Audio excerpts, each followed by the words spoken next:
नमस्कार मित्रांनो, मी आहे संगीता. आपण पाहतोय कथारूप महाभारत. तर आजची आपली कथा आहे धीवर कन्या. 4 वर्षे संपली. आपल्या पुत्राच्या सहवासात राजा शंतनू सुखाने दिवस क्रमित होता. आपल्या पुत्राशिवाय राजाला दुसरे काहीच सुचत नव्हते. देवव्रतही आदर्श पुत्र होता. त्याचेही पित्यावर अपार प्रेम होते. आपल्या पित्याने इतकी वर्षे जे एकाकीपण सोसले त्याची भरपाई आता प्रेमाच्या सुखाच्या दिवसांनी करावी असेच जणू देवव्रताला वाटत होते. पिता आणि पुत्र एकरूप झाले होते. राजा शंतनूने आपल्या पुत्राला युवराज केले. प्रजा अतिशय आनंदित झाली. याच वेळी नियती आपले फासे जुळवीत होती. असे निर्मळ सुख कुठे दिसले की नियतीला ते सहन होत नाही. आनंद भरल्या पेल्यात ती कडू थेंब टाकते. राजा शंतनू एकदा शिकारीला गेला होता. तो एकटाच होता. तो शिकार शोधित फिरत असताना कुठून तरी एक वेगळाच सुगंध येत असल्याचे त्याला जाणवले. असा सुगंध राजाने पूर्वी कधी अनुभवला नव्हता. त्या मधुर सुगंधाने राजाला भारून टाकले. राजा त्या सुगंधाचा मागोवा घेत निघाला. त्या सुगंधाच्या उगमापर्यंत राजाला पोचायचे होते. शोधता शोधता राजा अखेर त्या सुगंधाच्या उगमापाशी पोचला. त्या सुगंधाचा उगम एक स्त्री होती. राजा या शोधामागे फिरता फिरता यमुना नदीच्या तीरापर्यंत पोचला होता. तिथे यमुना नदीच्या तीरावर त्याला एक सुंदर स्त्री दिसली. ती आपली होडी किनाऱ्याला लावित होती. तिच्या देहाच्या देखणेपणात कसलीही उणीव नव्हती. तिचे सौंदर्य परिपूर्ण होते. शंतनूने तिच्याकडे पाहिले. ती आपली व्हावी असे त्याला वाटले. तो तिच्या जवळ गेला आणि तिला म्हणाला, "तू कोण आहेस? तू इथं काय करते आहेस?" आपल्या हळुवार आवाजात ती राजाला म्हणाली, "मी धीवर कन्या आहे. माझा पिता धीवरांचा राजा आहे. यमुनेच्या 2 तीरांमध्ये होडी चालवणे हे माझं काम आहे." राजा शंतनू थेट तिच्या पित्याकडे गेला आणि म्हणाला, "मी शंतनू, चांद्रवंशाच्या सिंहासनाचा मी सम्राट आहे. हस्तिनापुरातून मी इथं आलो आहे. शिकार शोधित इथल्या रानात मी भटकत असताना एक विलक्षण सुंदर सुगंध कुठून तरी येतो आहे याची जाणीव मला झाली. तो सुगंध जणू मला आव्हान देत होता. त्या सुगंधाचा मागोवा घेत मी यमुनेच्या तीरापर्यंत येऊन पोचलो. तिथं मला एक सुंदर स्त्री दिसली. तिनं मला सांगितलं की ती तुमची कन्या आहे. तुमची कन्या माझी पत्नी व्हावी अशी माझी इच्छा आहे." धीवरांचा राजा विनयाने राजाला म्हणाला, "महाराज, तुमचं म्हणणं खरं आहे. त्याचा मागोवा घेत तुम्ही इथवर आलात. तो सुगंध माझ्या कन्येचाच आहे. माझ्या कन्येचा पत्नी म्हणून स्वीकार करायला तुमच्या इतका योग्य पुरुष दुसरा या जगात नाही. माझ्यासारख्या गरीब धीवराची कन्या पौरवांच्या सम्राटाची राणी होणं यासारखा दुसरा उच्च सन्मान नाही. मी माझ्या कन्येचं लग्न तुमच्याशी करून द्यायला तयार आहे. पण महाराज, माझी एक अट आहे." अधीर होऊन राजा शंतनू म्हणाला, "मला शक्य असेल तर मी अवश्य तुमची अट मान्य करीन." धीवरांचा राजा म्हणाला, "माझ्या कन्येचा मुलगा राजसिंहासनाचा वारस होईल असं भविष्य वर्तवलं गेलं आहे. माझ्या कन्येला तुमच्यापासून होणारा पुत्र हस्तिनापूरचा राजा होईल असं वचन जर तुम्ही देत असाल तर मी मोठ्या आनंदानं तिचं लग्न तुमच्याशी करून देईन." हे ऐकून राजाला धक्का बसला. गंगेपासून त्याला झालेला मुलगा देवव्रत याला राजाने युवराज पदाचा अभिषेक केला होता. देवव्रतावर राजाचे अतिशय प्रेम होते. एक शब्दही न बोलता राजा आपल्या रथावर आरूढ झाला. वेदनेने भरलेले अंतःकरण आणि जे दुष्प्राप्य आहे त्याच्या प्राप्तीचा ध्यास घेऊन राजा शंतनू आपल्या नगराकडे परतला. नमस्कार मित्रांनो, मी आहे संगीता आणि आपण पाहतोय कथारूप महाभारत.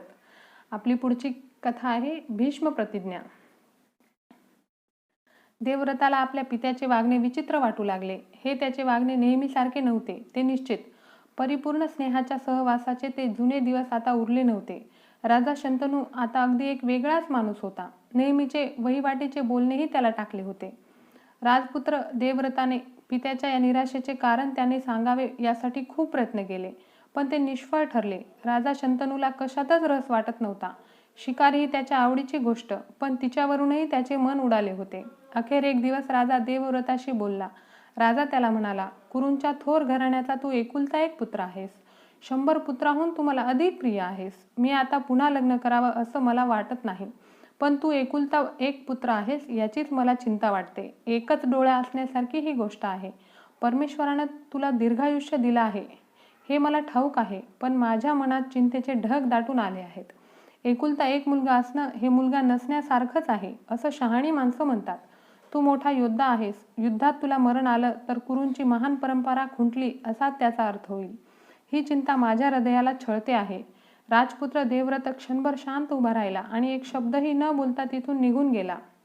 राजपुत्र देवव्रत तसाच राजाच्या सारथ्याकडे गेला. पित्याने शब्दांचा पडदा उभा केला होता त्याच्या पलीकडचे पाहण्याची बुद्धी देवव्रताकडे होती. कसलाही आडपडदा न ठेवता त्याने राजाच्या सारथ्याला विचारले, तू माझ्या पित्याचा विश्वासू मित्र आहेस. माझ्या पित्याचं हृदय जिंकणारी ही स्त्री कोण आहे ते तू मला सांग. म्हणजे माझ्या पित्याला सुखी करण्यासाठी जे काही करावं लागेल ते मी करीन. त्याने आधी बरेच आढेवेढे घेतले, पण अखेर तो बोलला. तो म्हणाला, महाराज, मी तुम्हाला हे सांगितलं हे महाराजांना आवडणार नाही. ती स्त्री एका धीवराची कन्या आहे. तिने तुमच्या पित्याचं हृदय जिंकलं आहे. महाराजांनी धीवराकडे त्याच्या मुलीला लग्नासाठी मागणी घातली आहे. ही मागणी मान्य करण्यासाठी धीवराने एक अट घातली आहे. त्याच्या मुलीला महाराजांपासून जो मुलगा होईल तो महाराजांनंतर पौरवांच्या सिंहासनाचा वारस व्हावा, ही ती अट आहे. ही अट ऐकताच महाराजांच्या मनात तुमचा विचार आला. त्याला होकार देणं शक्य न झाल्याने महाराज हस्तिनापूरला परत आले. आपल्या पित्याला जराही सुगावा लागू न देता राजपुत्र देवव्रत थेट त्या धीवराच्या घरी जायला निघाला. राजा शंतनू जिच्या प्रेमात पडला होता ती युवती यमुनेच्या किनाऱ्याजवळ उभी होती. तिने देवव्रताकडे पाहिले तेव्हा तिला शंतनू महाराजच समोर उभे आहेत असे वाटले. मला तुझ्या पित्याच्या घरी घेऊन चल, अशी विनंती देवव्रताने तिला केली. धीवराने आपल्या घरी आलेल्या पाहुण्याचे आदरपूर्वक स्वागत केले. देवव्रत कसलीही प्रस्तावना न करता धीवराला म्हणाला, माझे पिताजी हस्तिनापूरचे सम्राट हे तुझ्या कन्येच्या प्रेमात पडले आहेत. याहून अधिक तुला काय हवं आहे? एवढ्या मोठ्या सम्राटानं तुझ्या घरी येऊन तुझ्याकडे काही मागावं हा सन्मान पुरेसा नाही असं तुला वाटतं काय? माझ्या पित्याला नकार देण्याचं औद्धत्य तू दाखवलंस असं मला कळलं आहे. हे ऐकून धीवर देवव्रताला म्हणाला, महाराज, मला योग्य ती किंमत हवी होती. सम्राटांनी माझ्या कन्येला सत्यवतीला मागणी घालणं हा माझा फार मोठा सन्मान आहे, हे कळतं मला. पण माझ्या कन्येचा जो पुत्र होईल तो सम्राट होईल असं तिचं भविष्य वर्तवलं गेलं आहे.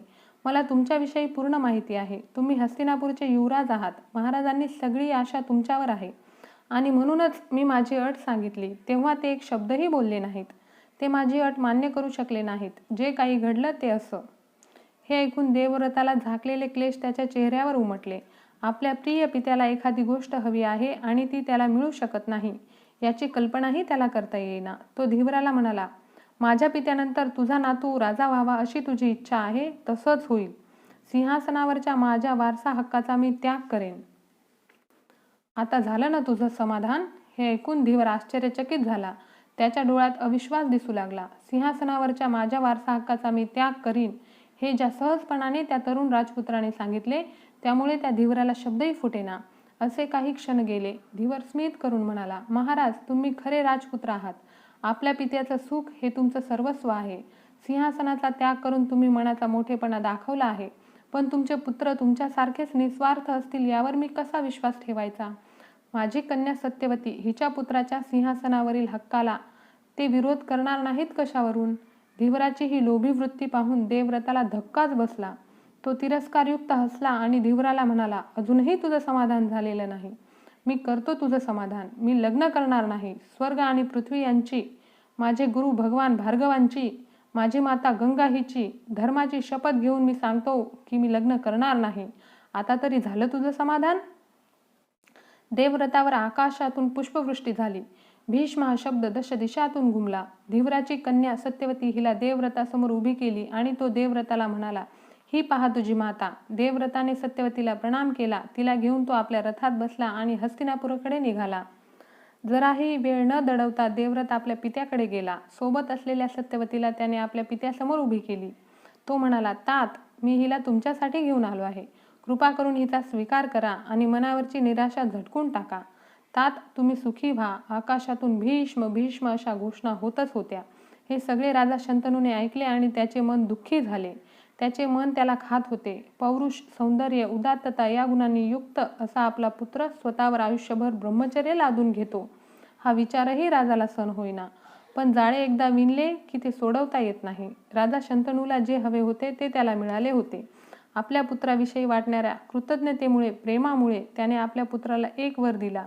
देवव्रताला जेव्हा हवे असेल तेव्हा आणि फक्त तेव्हाच त्याला मरण येईल असा तो वर होता. याचा अर्थ असा की देवव्रताला नको असेल तर मरण थांबून त्याच्या इच्छेची वाट पाहत राहील. हा वर देण्यासाठी राजा शंतनूने आजवर साठवलेल्या आपल्या तपाची सर्व शक्ती खर्च केली होती. आपल्या पुत्राने केलेल्या त्यागाची भरपाई करण्याचा राजा शंतनूने आपल्या परीने हा प्रयत्न केला होता. राजा शंतनू आणि सत्यवती यांचा विवाह साजरा झाला. तिच्या सहवासात राजाचे काही दिवस सुखाचे गेले.